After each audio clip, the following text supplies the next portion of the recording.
হৰিনামৰ ধ্বনিৰে মুখৰিত হৈ গৈছে নলবাৰীৰ নমাটিৰ ঐতিহ্যমণ্ডিত শ্ৰী শ্ৰী জয় চেমৰা নামঘৰ আৰু ইয়াত 4 দিনীয়াকৈ বৰ্ণাঢ্য কাৰ্যসূচী পালন কৰা হৈছে 176 সংখ্যক বাৰ্ষিক সভা মহোৎসৱখনি। মই মোৰ সহযোগী ইয়াৰে অকণমান পৰিৱেশ দেখিবলৈ অনুৰোধ জনাইছো যে আজিৰে পৰা বৰ্ণাঢ্য কাৰ্যসূচীৰে 4 দিনকৈ পালন কৰা হৈছে 176 সংখ্যক বাৰ্ষিক সভা মহোৎসৱ। 176 সংখ্যক বাৰ্ষিক ৰাজহুৱা সভা মহোৎসৱ ইতিমধ্যে আৰম্ভ হৈছে আৰু ইয়াতে ইতিমধ্যে আপোনালোকে দেখিবলৈ পাইছে একে লোকাৰণৰ পৰিৱেশৰ সৃষ্টি হৈছে।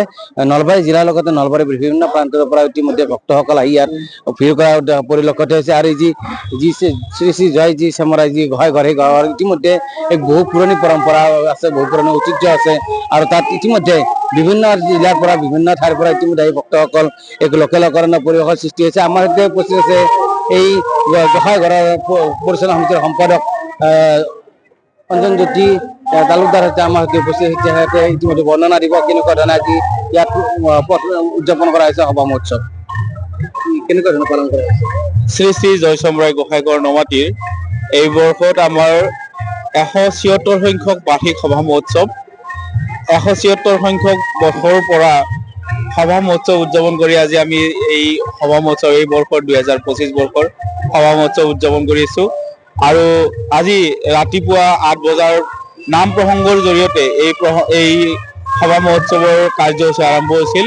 এতিয়া সমূহীয়া বন্তি প্ৰজ্বলন, এই বন্তি প্ৰজ্বলন মানে কাৰ্যসূচী চলি আছে। ইয়াৰ সমান্তৰালভাৱে আমাৰ মঞ্চত সাংস্কৃতিক বিভাগৰ প্ৰয়াত গজেন্দ্ৰ তালুকদাৰ লোকগীত প্ৰতিযোগিতা চলি আছে। আমাৰ এই গোহাঁইঘৰৰ এটি লোকবিশ্বাস যে দিনটো উপবাসে থাকি আজি এই পবিত্ৰ দিনটোত এগছি বন্তি প্ৰজ্বলন কৰিলে ভকতৰ মনৰ আশা পূৰণ হয়। সেই মৰ্মে আমাৰ এই নমাটিৰ লগতে উত্তৰ অঞ্চলৰ প্ৰায় উত্তৰ অঞ্চলৰ নহয়, আচলতে নলবাৰী জিলাৰ প্ৰায় সংখ্যক ভক্ত প্ৰাণ ৰাইজ আহি ইয়াত উপস্থিত হৈছে। আমি সমিতিৰ তৰফৰ পৰা সকলোকে আদৰণি জনাইছো আৰু আগন্তুক আমাৰ যি 4দিনীয়া কাৰ্যসূচী আগন্তুক 3 দিনতো এনেধৰণৰ সকলোৰে সহযোগিতা আমি কামনা কৰিছো। সম্পাদক ডাঙৰীয়া তালুকদাৰ, আমাৰ এতিয়া আন এগৰাকী মন্দিৰৰ অন্যতম বিষয়ববীয়া আছে। এনেকুৱা কি ধৰণৰ মাহাত্ম আছে যে ইয়াত বিভিন্ন ধৰণৰ পৰা মানুহে লোকালকৰণৰ শ্ৰী শ্ৰী জয় চেমৰাই গোহাঁইঘৰৰ অতি মাহাত্বপূৰ্ণ ধৰ্মীয় অনুষ্ঠান। এই গোহাঁইঘৰ আমি শুনামতে এই গোহাঁইঘৰ যিটো জন্ম কাহিনী মানে এটুকুৰা বিৰিণাৰ মানে তলত মানে প্ৰভু কোৱা বুলি কৈছিলে আৰু সেইমতে আজিৰ পৰা 176 বছৰ আগতে ইয়াতে এই ধৰ্মীয় স্থান প্ৰতিষ্ঠা হৈছিলে আৰু তেতিয়াৰ পৰা ইয়াতে বিভিন্ন ভক্তই বিভিন্ন তেওঁলোকৰ মানে মনোকামনা পূৰ্ণ হোৱা বুলি তেখেতসকলে মানে প্ৰকাশ কৰি আহিছে। উদাহৰণ হিচাপে আজি যে আমাৰ নাগাৰা নামৰ আজি 2টা দল আছে, অহাকালি 2টা দল, এই 4টা দলে বা 2007 চনৰ পৰা যি নাগাৰা নামৰ দল প্ৰতিটো দলকে তাৰমানে ভক্তসকলে দান কৰি আহিছে।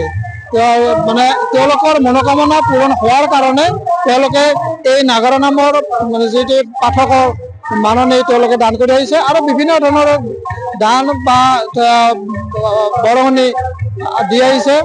গতিকে আমি এই চেমৰাই মহাপ্ৰভুৰ মানে শ্ৰীচৰণত সকলোৱে আমি এক মানে শক্তি পাওঁ বুলি আমি এই বিশ্বাস ৰাখি আমি এই অনুষ্ঠানত পালন কৰি আহিছোঁ। হয়, এতিয়া জানিব পাৰিছোঁ যে ঐতিহ্যমণ্ডিত এখন চেমৰাই যি জয় চেমৰা সত্ৰ, অহাকাইলৈ কি সাংস্কৃতিক কাৰ্যসূচী বা কি সাংস্কৃতিক কাৰ্যসূচী? অহাকাইলৈ আমাৰ বিশেষ অনুষ্ঠান আছে, মহাভোগৰ আয়োজন কৰিছোঁ।